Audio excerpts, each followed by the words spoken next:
তালসারিতে ভোলে বাবা পারকারেকা ধারাবাহিকের শুটিংয়ে দুর্ঘটনার কারণে প্রয়াত হয়েছেন অভিনেতা রাহুল অরুণোদয় ব্যানার্জি, যে কারণে এখন উত্তাল টলিউড।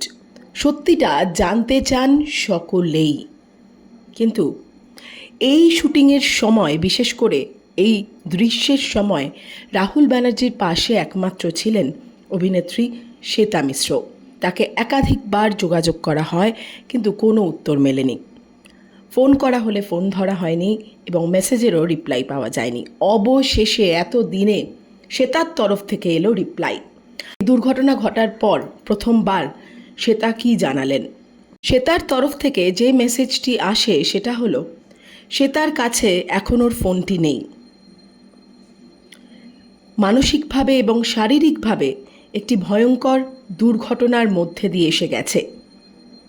ডাক্তার তাকে সম্পূর্ণ বেড রেস্ট নিতে বলেছেন। শ্বেতা এমন একজন মানুষ যে সবসময় সত্যিটাকে প্রায়োরিটি দিয়েছে। ওর পরিবার হিসেবে আমরা ওকে সাহায্য করছি সুস্থ হওয়ার।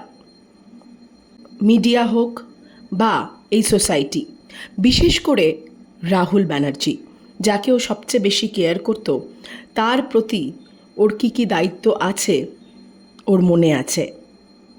ও যখন একটু স্বাভাবিক হবে, ও যখন একটু দাঁড়াতে পারবে ঠিক করে, তখন ও সবটা মিডিয়া এবং লিগ্যাল অথরিটিসকে জানাবে। এই ইনভেস্টিগেশন চলার মাঝে দয়া করে ওকে একটু সুস্থ হওয়ার জন্য সকলে সাপোর্ট করুন, যাতে ও খুব তাড়াতাড়ি আবার সুস্থ হয়ে ঠিকটা সামনে আনতে পারে।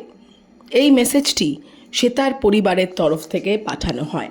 সম্ভবত শ্বেতার দিদি এই মেসেজটি করেছেন এবং এই মুহূর্তে শ্বেতার কাছে এই মোবাইলটি নেই বলেই তিনি জানিয়েছেন। একথাও তিনি জানিয়েছেন যে কিছুদিনের মধ্যেই মানসিকভাবে সুস্থ হয়ে শ্বেতা সবটা সামনে আনবেন, যার অপেক্ষা করছেন প্রত্যেকটি মানুষ। শ্বেতার কথা শোনার অপেক্ষায় রয়েছেন টলিউডের মানুষ থেকে একাধিক রাহুল অনুরাগীরা। সাধারণ মানুষও শ্বেতার থেকে আসল সত্যিটা জানতে চান যে সেদিন কি ঘটেছিল, কারণ প্রত্যেকবারই বিভিন্ন মানুষ বিভিন্ন রকমভাবে এই দুর্ঘটনাকে ব্যাখ্যা করেছেন।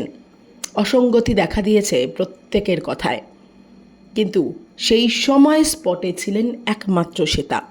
তাই শ্বেতার কথা অত্যন্ত গুরুত্বপূর্ণ। শ্বেতা যে সবটা জানাবেন মিডিয়ার কাছে এবং লিগ্যাল অথরিটির কাছে, সেটা জানিয়েছেন, কিন্তু এখনই নয়, আর কিছুদিন সময় চেয়ে নিয়েছেন শ্বেতা।